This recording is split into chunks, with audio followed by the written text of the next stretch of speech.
All right, so we'll start, and actually today we will be starting with the first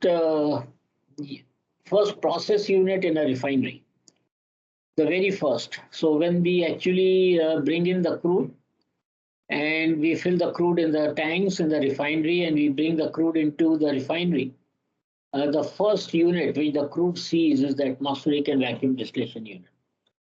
And in this module, we will learn what are the major sections in this, what we call as a primary refinery unit, atmospheric distillation unit. The crude preheat train, the desalter, the pre-flash, these are all the various sections in an atmospheric distillation unit. The thermodynamics of fractionation of complex mixtures in this, so this will be a bit different from the distillation theory that you have studied in your undergraduate classes. But the principles remain the same. The internals, that is, whether it is tray packing and what kinds of tray, what kinds of packing we use in these columns, naphtha stabilizer, the vacuum distillation unit, and the internals in the vacuum distillation unit. So let us begin, and now from now onwards, every time we actually begin the discussion on any refinery unit, this picture will actually tell you the perspective of where this particular unit fits in. So, for example, here the crude comes in into the atmospheric distillation column, and this is what we are going to study today. And the whatever cannot be distilled at atmospheric pressure goes down, and this particular stream is called by different names, but generally long residue or RCO, that is reduced crude oil. So these are the two terms which are used, interchangeably. And then this stream goes into another column, which is actually operated under high vacuum, where we distill out further streams called light vacuum gas oil and heavy vacuum gas oil. And as such, these streams are not useful. So we actually take it into secondary processing units like the hydrocracker, where in the presence of hydrogen, we crack these heavy molecules, which actually are in the carbon range C25 to maybe C60. And they crack, and we get actually our normal products like gasoline, diesel, etc. On the other hand, whatever cannot be distilled even under vacuum is what we call as vacuum residue or short residue, which is actually the asphaltenic material that we talked about earlier. Coming back to the atmospheric distillation column, these are all the light fractions that you get by distillation. And in fact, this is the data that you really generate using ASTM D86 or D1160.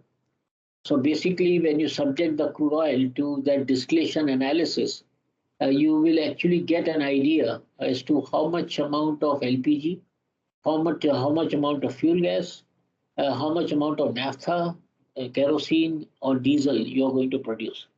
And I'll talk about it in greater detail later. But let us actually talk about the atmospheric distillation unit. You would notice that I'm actually talking about atmospheric distillation unit and not atmospheric distillation column. The reason is that the column has many other systems which are associated with it, and without which it will not work. So this block flow diagram tells you roughly, what exactly, what are the various sections in the atmospheric distillation unit. When you bring in the crude from the tank, it actually gets preheated into what we call as a crude preheat train. I repeat, the crude which we bring from the tank actually is preheated in a series of heat exchangers, what we call as a crude preheat train.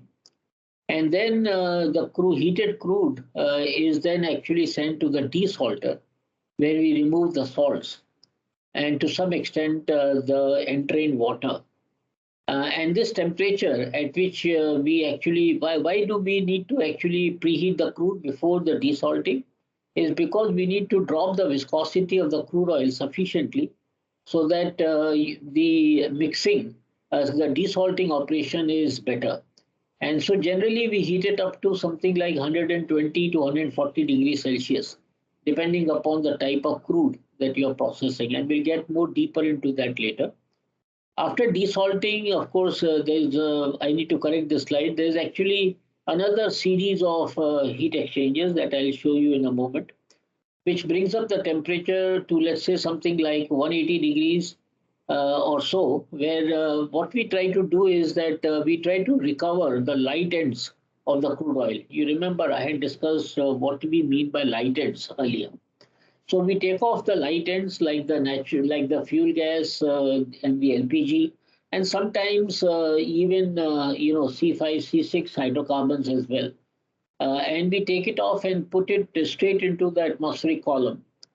So this is, just to make sure that whatever goes out now into the crude preheat train after the pre-flash, the crude doesn't vaporize, because otherwise it will create blockages in flow as well as corrosion and other problems that might happen. So basically, the crude preheat train, there's another series of heat exchangers which actually preheat the crude, and then after that you have a furnace which actually heats up the crude right up to 360 or 365 degrees Celsius. And that crude and comes and flashes here, and we actually separate out the various products like fuel gas, LPG, light naphtha, heavy naphtha, kerosene, and gas oil. So, and we'll get into much deeper into all this. So basically, this is just to get you the perspective, or basically the introduction or the background as to what this whole atmospheric distillation unit is all about. And the fractions that you get here, as we have discussed earlier, LPG is, of course, propane butane. There is no propylene or butylene here because this is nice. This is crude oil coming from under the ground. And then beyond C4 is C5 and higher. So basically, you're talking about C5 to 120.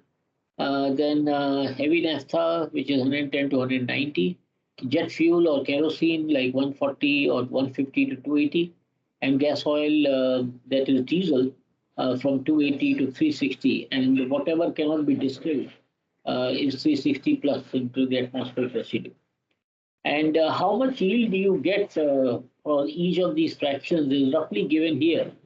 But this is typical. This is not possible with all crudes. As we have already discussed, crudes with higher API, that means crudes which are lower, which are lighter, you might get more of the light material. But crudes which have low API, which that means which are heavier crudes, you would actually tend to get more atmospheric residue and less of this material. So how do you relate? You must have already now know that how do you relate these cut points with respect to these yields? And obviously, the best graph is to actually use the TBP curve of the crude oil. And we have already discussed what TBP curve is and how do you derive that TBP curve using batch distillation with the column having large number of vertical stages with the higher reflux. So if you plot temperature versus volume percent recovery, this is the crude TBP curve. And for this particular, and this crude TBP curve will vary from crude to crude. And for this particular crude, how do you actually find out like what is the yield for various cut points is very clearly is very simple. So for the light ends, boiling up to, let's say, less than 55 degrees Celsius, you actually draw a horizontal line at 55 degrees Celsius and then drop perpendicular and you get this yield data. And then from 55 to 110, which is light naphtha, you draw another horizontal line and drop a perpendicular. So this particular part is actually the light naphtha. And then 110 to 170, this is heavy naphtha, and so on and so forth. So 170 to 270 is kerosene, 270 to 360 is diesel. So this is how actually you find out like how much quantity of light naphtha, heavy naphtha, kerosene, diesel you are going to make. And also actually the light vacuum gas oil and heavy vacuum gas oil. This is going beyond 360 into the vacuum distillation range. And then beyond 560, that means this is 560 at atmospheric equivalent temperature. But beyond that is actually vacuum residue, and this is kind of extrapolated based on the TBP curve. So this is how you actually relate these cut points with the percentage recovery. Now, coming to the major sections in the atmospheric distillation unit, we will discuss each one of them in great detail. But basically, it consists of 7 sections.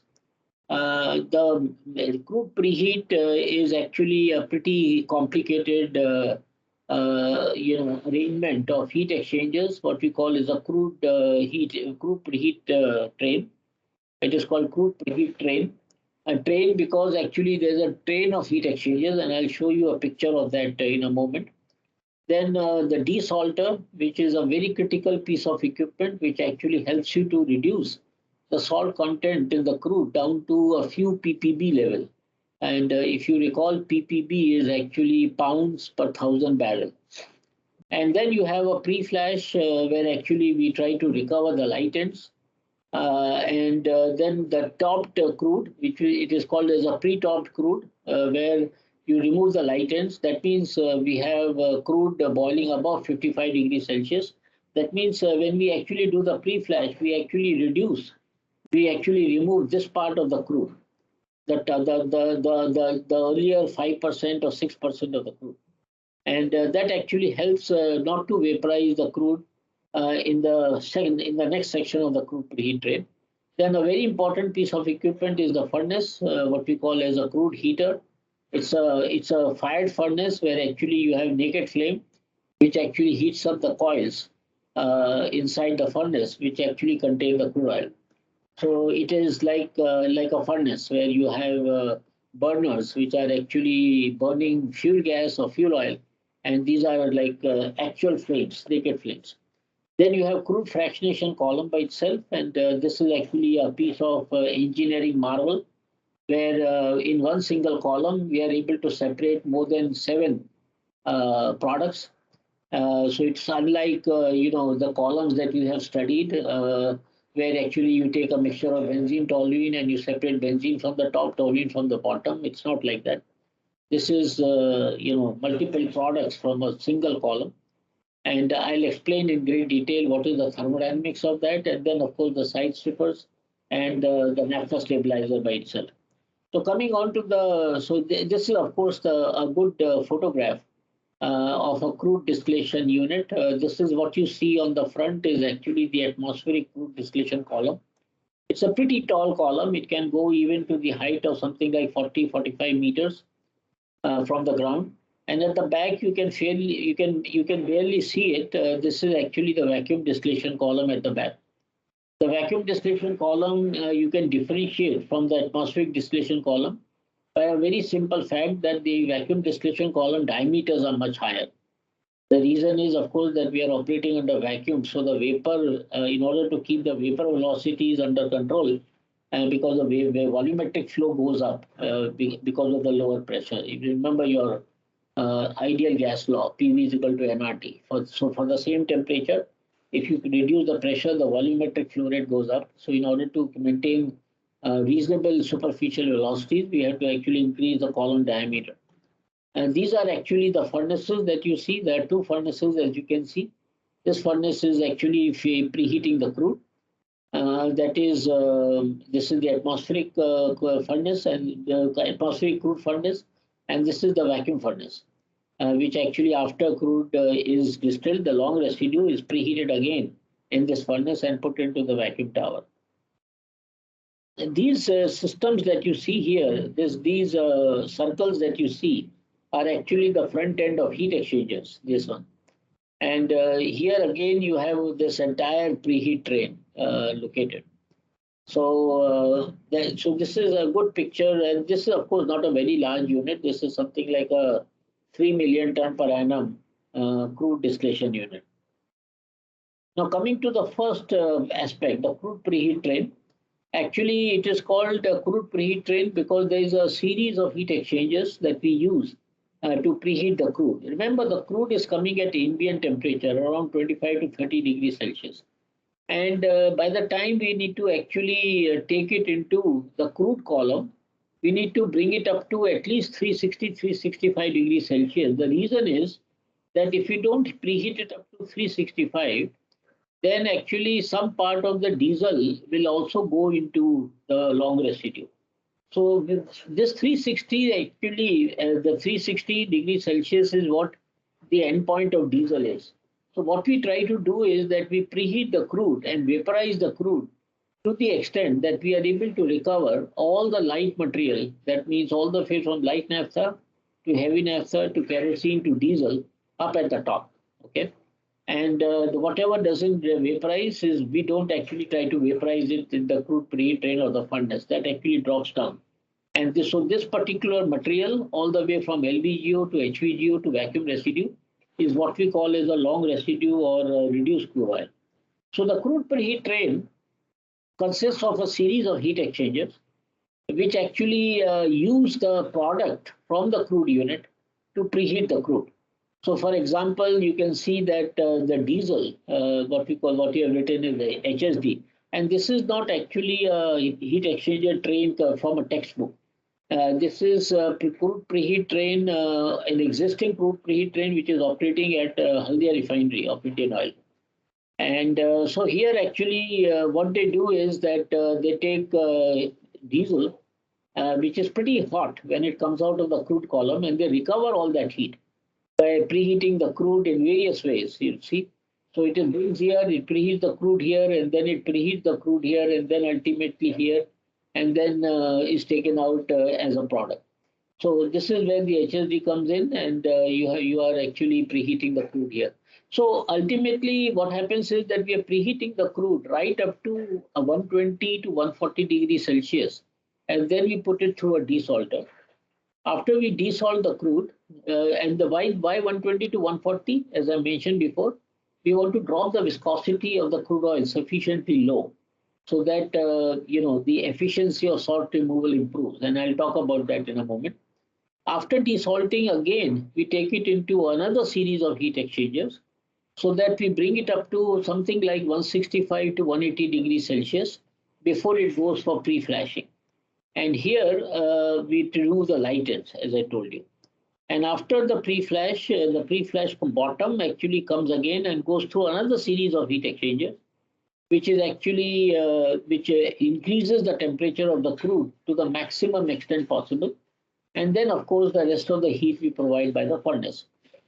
So basically, there are this entire crude preheat train is actually divided into three sections, as you see. The first section is from the atmospheric temperature to the desalter. That is called as a cold preheat train. This was called as a cold preheat train because this is at the lower temperature. Then you have actually after the desalter going another preheat train which is called as a warm preheat train because the temperature is still not so high, maybe 165 to 180. So this particular train goes all the way from something like 120 to 140 to 165 to 180, roughly about 40 to 60-degree rise. While here we are actually raising it almost by 100 to 120 degrees. So this is coming at 25 to 30. And by the time we reach the desalter, it comes at about 140. So we're roughly about 110-degree rise here and about 40 to 60-degree rise here. And then after the pre-flash, this is called as a hot preheat train because this is the hot part. The temperatures can go as high as 260 to 270 degrees Celsius or even higher.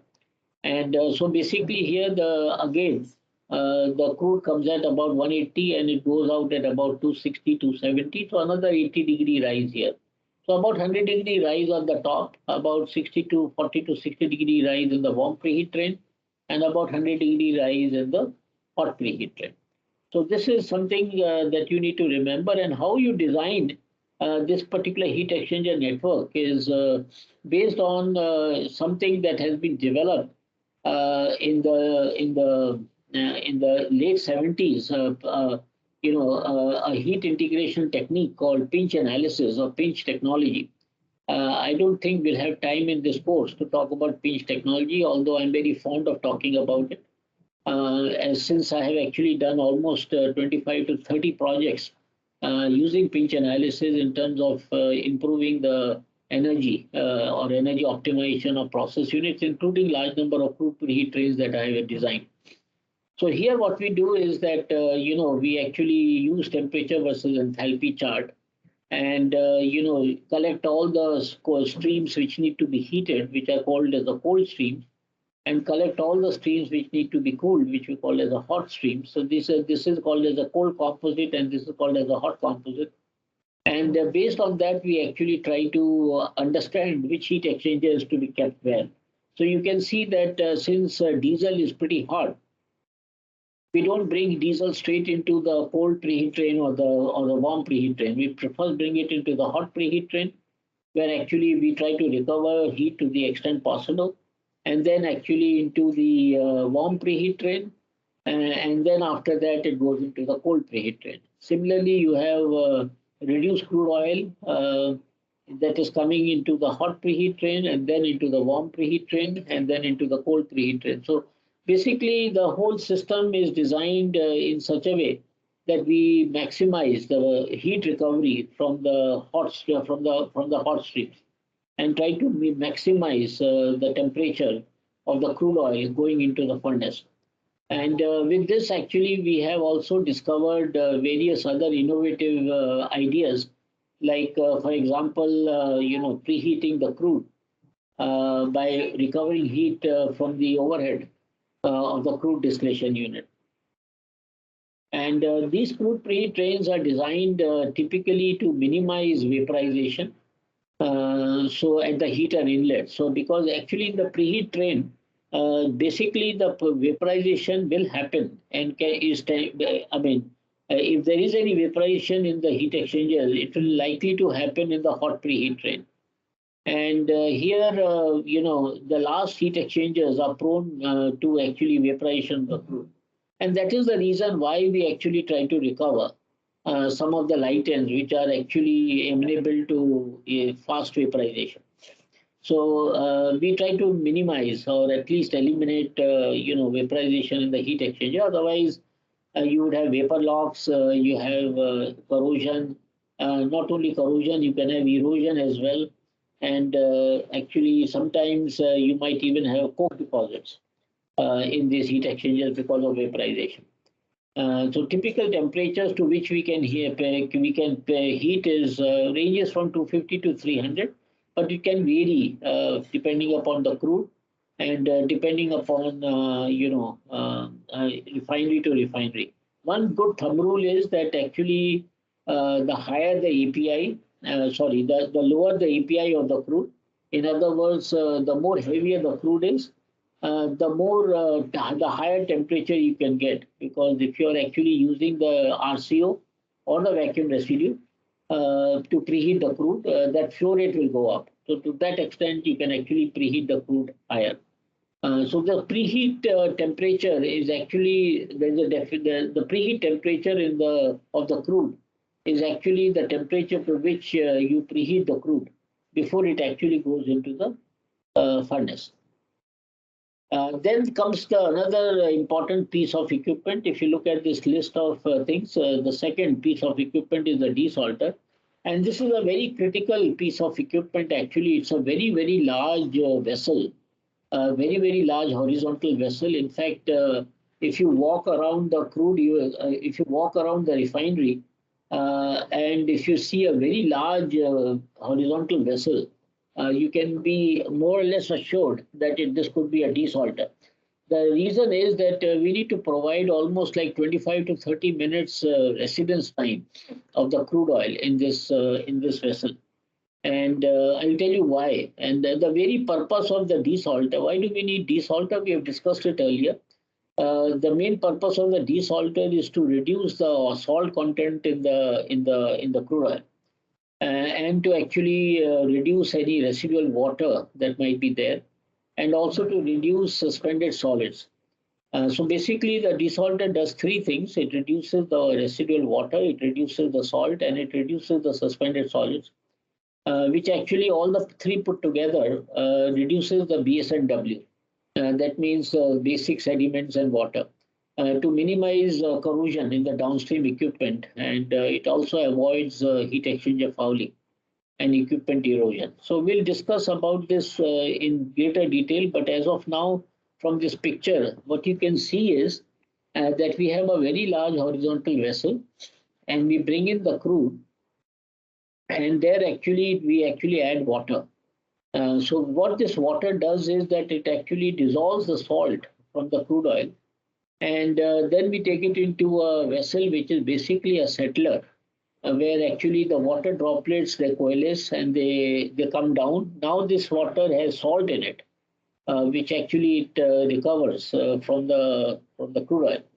And what you see, these horizontal plates are basically electrodes, where we actually put a very high electrostat, which actually helps in the coalescence of these water droplets. And then we take out the effluent water, which is now very rich in salt, and this is taken to the wastewater treatment plant. While the crude that you get here is the one that actually goes to the warm preheat train. So what is coming out from this desalter into the warm preheat train is actually from this vessel actually. And if you look at it from the side, this is the side view of this vessel. So basically, after mixing, you actually take it through a pipe and you take out the oil water mixture, and the water drops down while the oil floats to the top.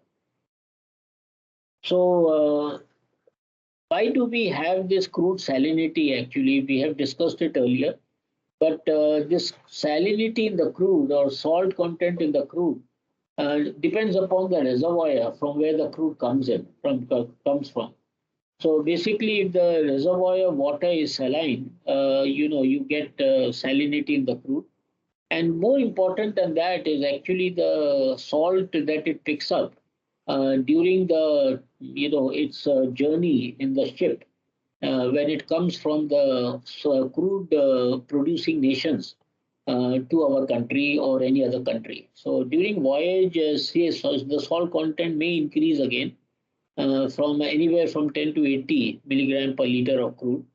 And so basically, if you look at the three main causes of increasing salt content, one of course is the inevitable contamination, because when we dig out crude oil, it is in contact with water, and so that actually contaminates the crude oil.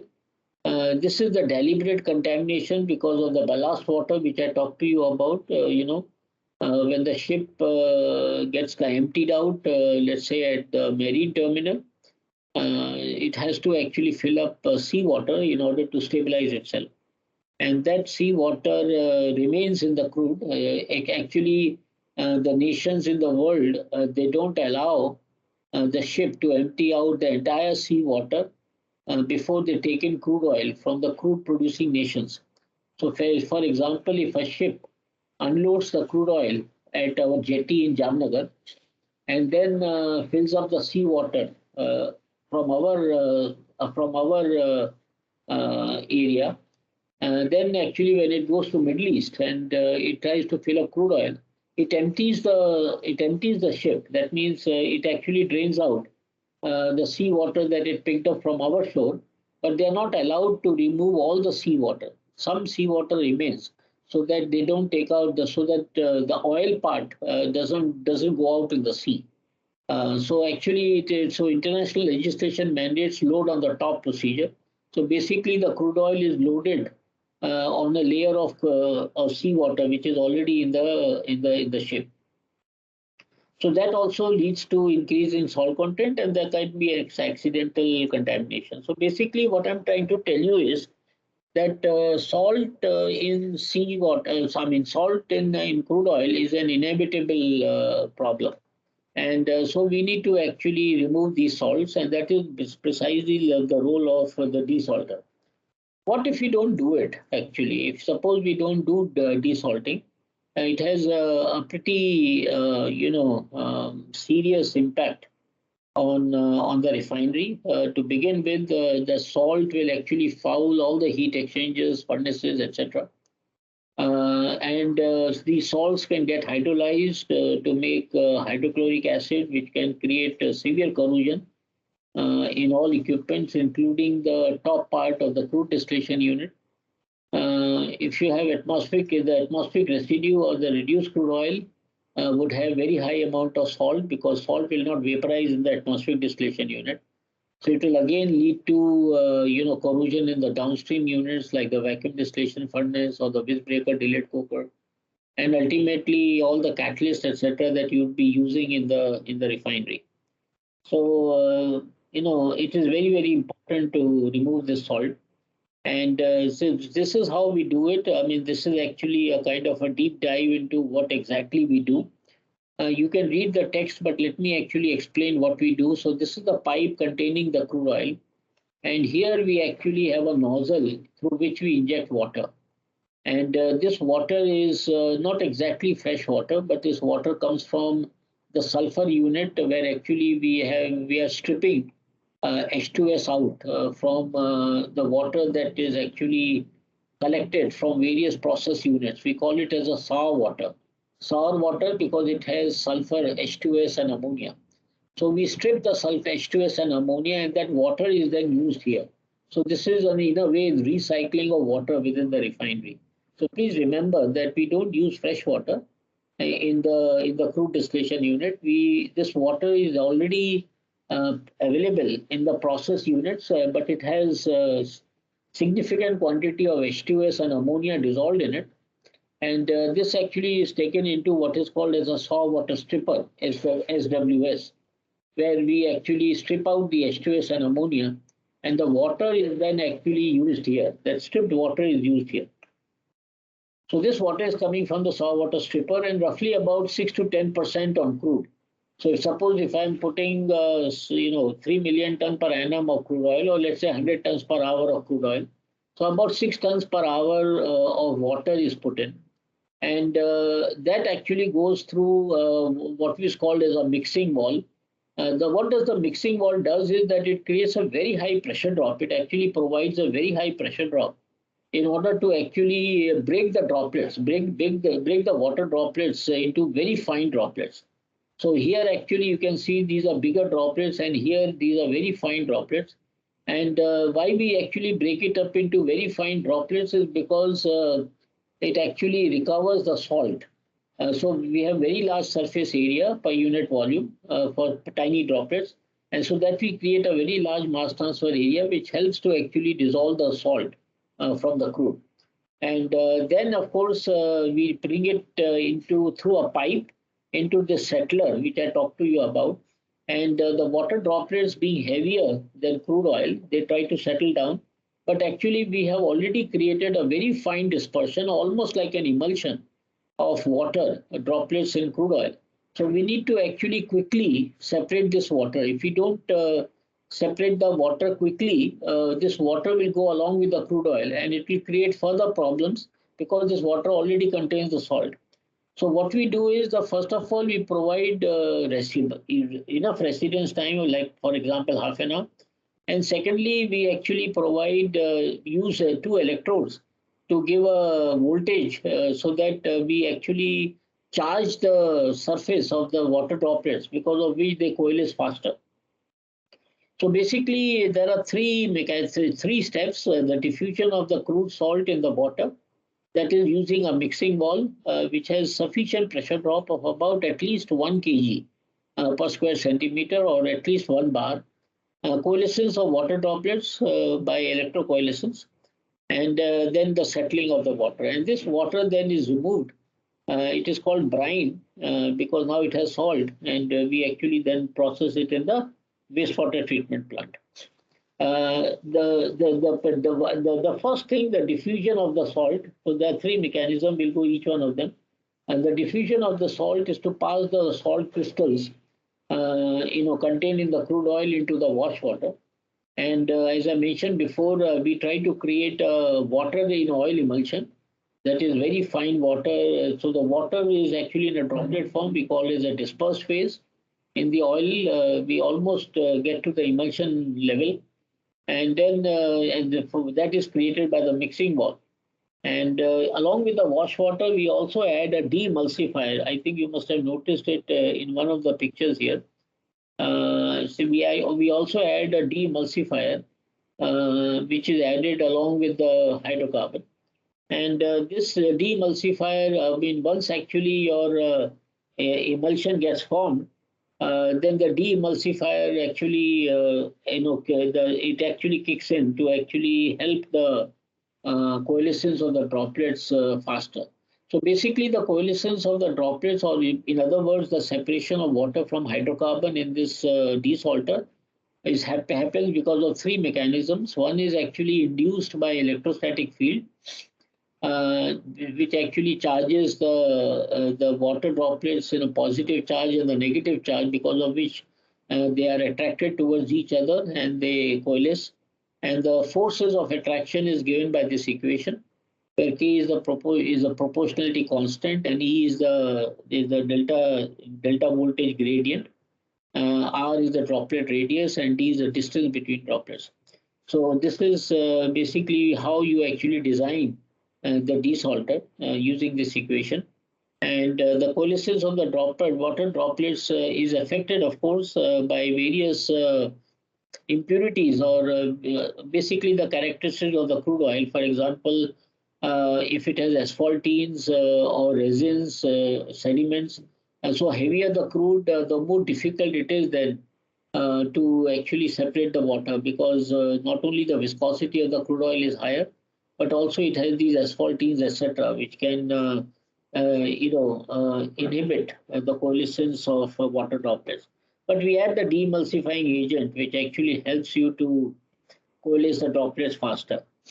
Then, as far as the settling mechanism is concerned, we actually design the height of or in other words, the diameter of this desalter, so that we actually take the tiniest droplet and then set and determine what will be the total settling time based on Stokes' law. So, as you know, Stokes' law you have studied, it is actually a kind of a balance between two forces. One is actually the force of gravity by which the droplets settle, and then the other and the opposite forces is the buoyancy and the drag.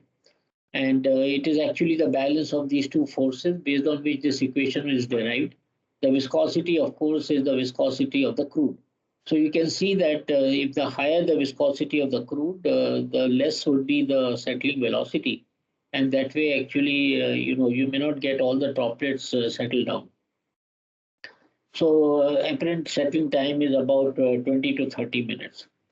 In order to actually sometimes in many refineries, what we also try to do is that, rather than using just one desalter, we try to use two desalters in series. That actually helps us to actually do, in a way, countercurrent extraction of salt in water. So, for example, this is one configuration. Most of the refineries in India also have a single stage desalter, where you take in the crude and you use this water from the saw water stripper, and you preheat that and then bring it along with the crude. And then through the mixing wall, this is of course 6 to 10%.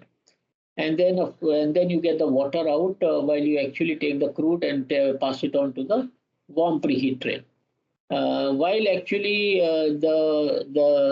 if it is a two-stage desalter, what we do is that we actually in the first stage we bring in the crude, but the water is actually coming from the as an effluent from the second stage.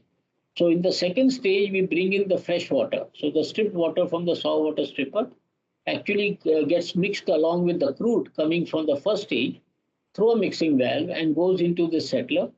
And here actually the desalted crude is recovered and sent to the warm preheat train. Well, this water, which is obtained from the second stage, goes into the first stage. And the first stage water is the final effluent. So basically, what we are doing is we are doing countercurrent extraction. So I'll repeat again: the fresh water comes into the second stage, where you already have a partially desalted crude, and this actually does further desalting. And so this water, which is actually recovering just the last part of the salt, is used to actually desalt the main crude coming in.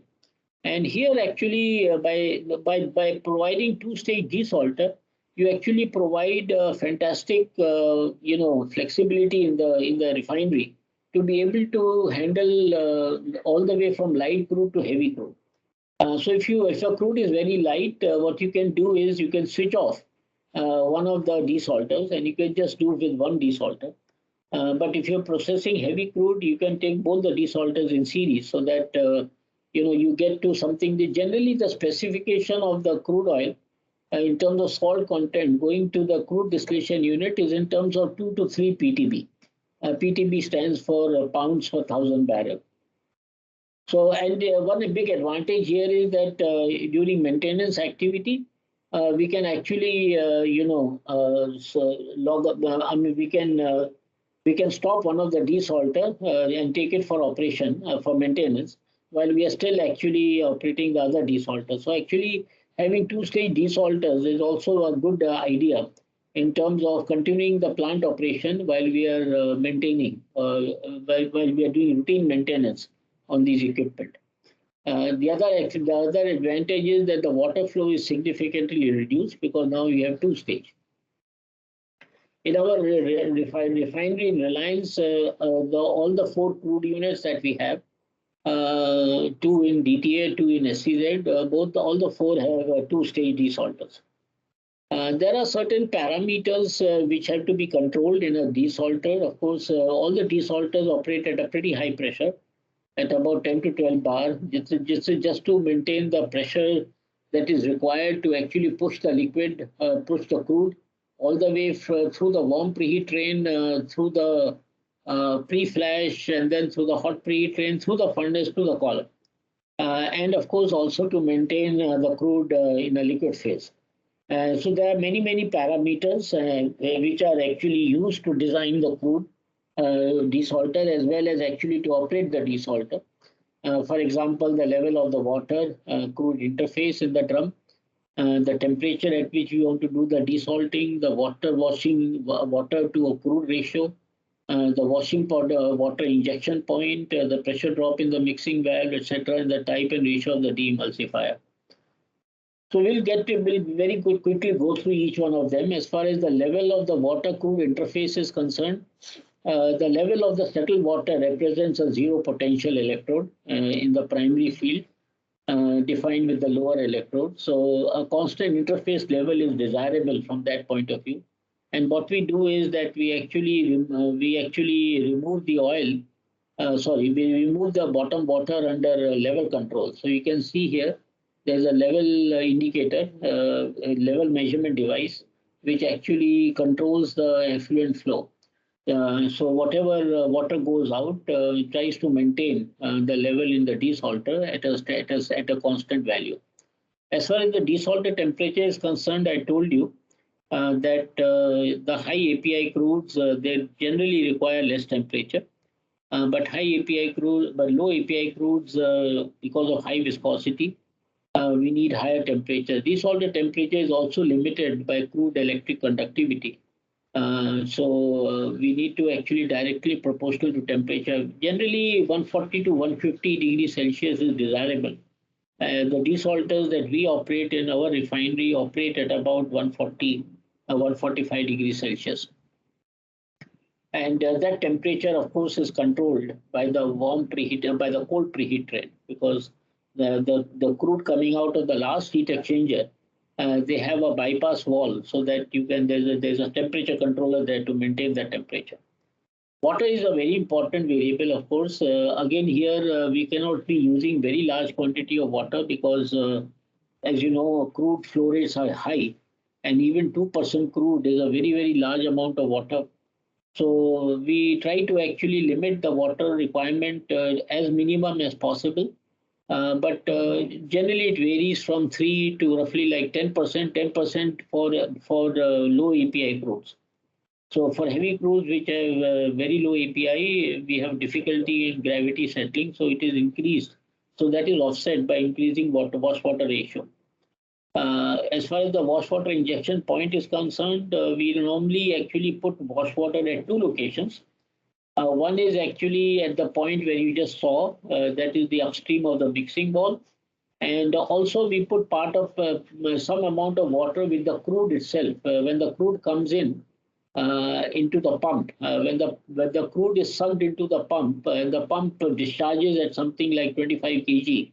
So at the suction of the pump, we actually put some water so that there's some desalting effect which happens there also. And so the cold preheat train doesn't get affected too much in terms of any salt deposits, etc. The pressure drop, in the mixing valve is basically to actually create emulsion, or basically to create, fine dispersion of water droplet in crude oil.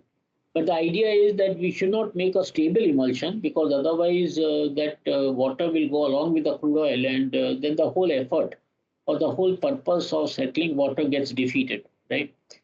So basically, it's a compromise between delta P, temperature, amount of water available, settling time, etc. So the optimum delta P is something like zero point 0.5 to 1.5 bar. And the demulsifier type and level, the demulsifier mostly are, ethylene propylene oxide sequenced in a copolymer. And dosage is basically what the demulsifier does in principle is to be able to actually increase the interfacial tension between oil and water. So the lower the interfacial tension, the finer the droplets, the higher the interfacial tension, the bigger the droplets.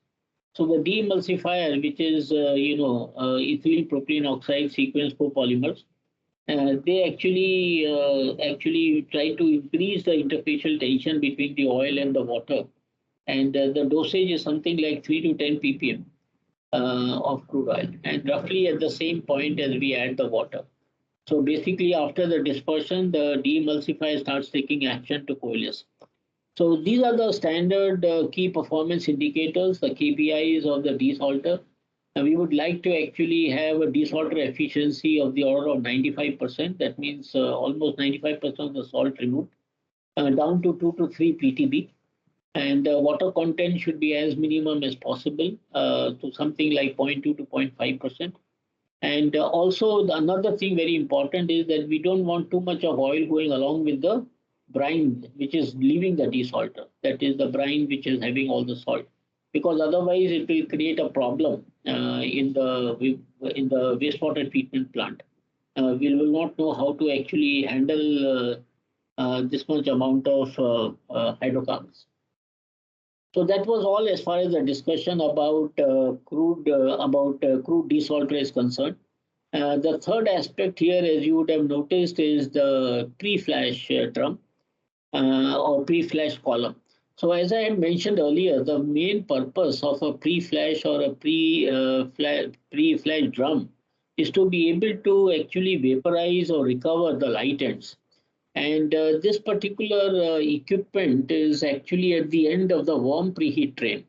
So what we try to do is that after the crude comes out of the desalter, which is at about 120 to 140 degrees Celsius, in the warm preheat train we increase the temperature by another something like 40 to 60 degrees Celsius, so that we actually bring it up to 180 degree, and then we actually flash it in the drum.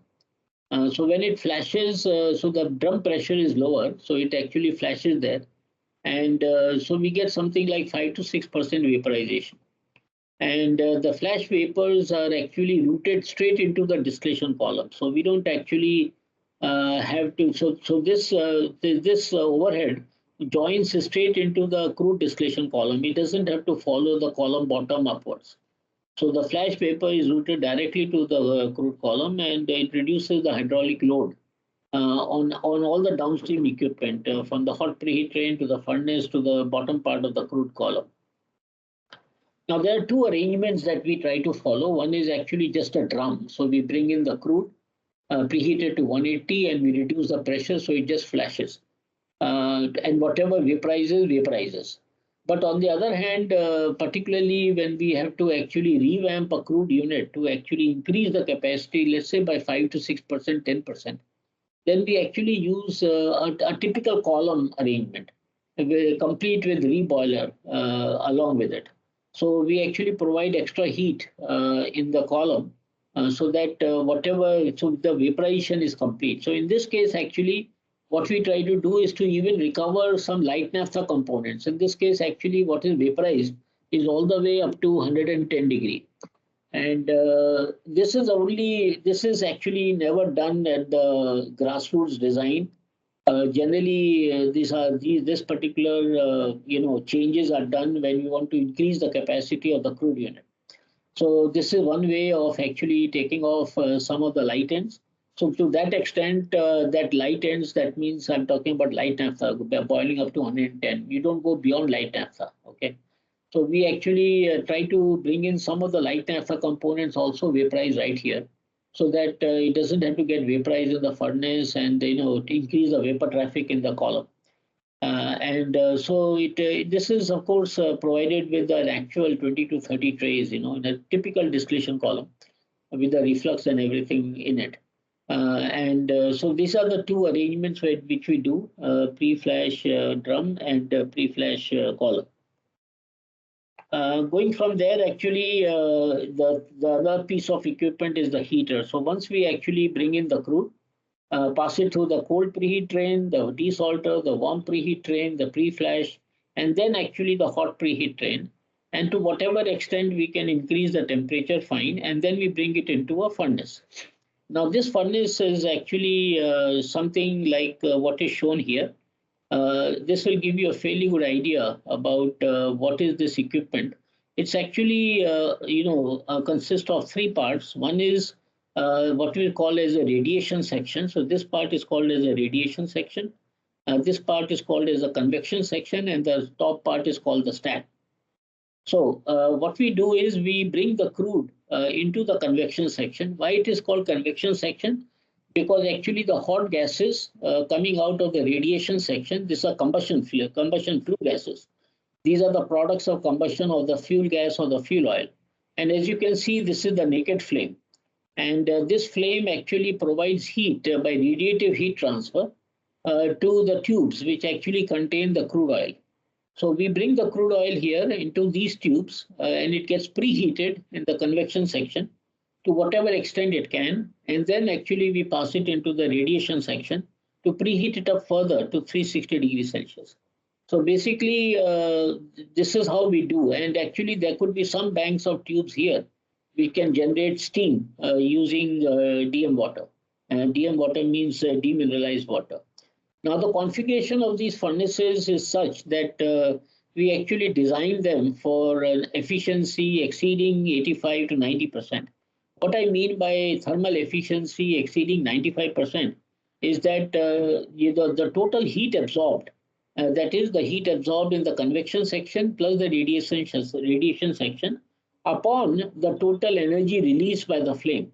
So suppose I am actually burning X amount of fuel oil, and the fuel oil calorific value is 10,000 kilocalories per kg. That's a typical number. You should remember this. The typical number of the combustion or the calorific value of oil of any fuel oil is roughly at about 10,000 kilocalories per kg. So if I'm able to recover 9,000 calories, 9,000 kilocalories out of the 10,000 into the absorbed duty, into the duty that is actually picked up by the crude. So if I'm bringing the crude at about 260 degrees Celsius and it is leaving at 360 degrees Celsius, so actually, and there's some vaporization also. So MCP delta T plus M lambda, whatever is the latent heat of vaporization, upon the total amount of fuel that we burn into its calorific value. That is actually the definition of the thermal efficiency. And as we speak, actually, we are, in fact, there's another bank of tubes here where we actually preheat the combustion air as well. So there's an air preheater as well on the top. So actually, this convection section, although it looks that simple, it is not that really simple. It has three banks of tubes here. The first bank, as soon as the hot flue gases come in, they preheat the crude. And after that, actually, they generate, there's another bank of tubes which generate steam. And then there's another bank of tubes which preheat the combustion air. So we bring the air also, which is used in this firebox. This is called as a firebox because actually we have a fire here. And so we actually don't bring in ambient air here. We actually bring in the air which is preheated in the convection section. And this preheated air, actually, when it comes in, it actually increases the adiabatic flame temperature. You must have studied in your thermodynamics classes what is mean by adiabatic flame temperature. Adiabatic flame temperature is nothing but the flame temperature or the temperature of the flame that you arrive if you do a heat balance, which is including where we do a heat balance of the total heat generated minus the heat that actually has to be used to preheat the air as well as the fuel. So this is how these furnaces are designed. Generally, the velocities, we keep pretty high velocities in these tubes so that actually there is no chance of any deposition, about 190 to 350 pounds per second per square foot. The average radiant heat flux is around 32,500 kilocalories per hour per square meter. So this again, as you know, is actually given by Stephen Boltzmann equation.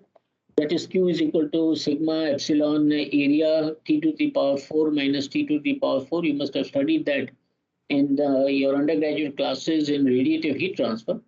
The box type could be either cylindrical or box type. I mean, the firebox can be either cylindrical or rectangular, depending upon the capacity.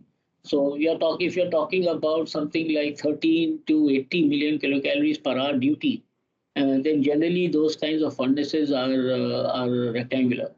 And the tube material is of high metallurgy. It is 5 chrome zero 0.5 moly. And air preheater, I've already told you, this is the last series of coils at the top in the convection section. Ultimately, what we try to do is to minimize the temperature of the gases leaving out from the stack, because whatever is the temperature of the gases leaving from the stack, and that is literally the heat loss. Okay, but we cannot reduce it too low because we need to maintain the temperature above the acid dew point.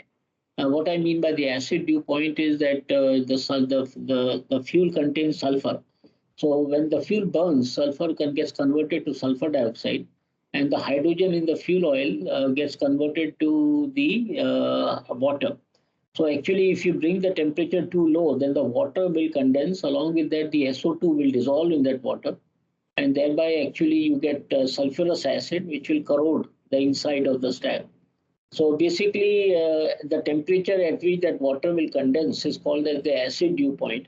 And we try to maintain the temperature at least 25 to 50 degrees Celsius above the acid dew point. So this is what the whole furnace is all about. Actually, this is a good picture of a typical furnace. You can see that these are two furnaces here. This is the radiative part of the furnace, and this is the convection section of the furnace. There are actually three sections in this convection bank, and the hot gases which go from the radiative section goes into this convection bank, and then of course the whole hot gases go out of the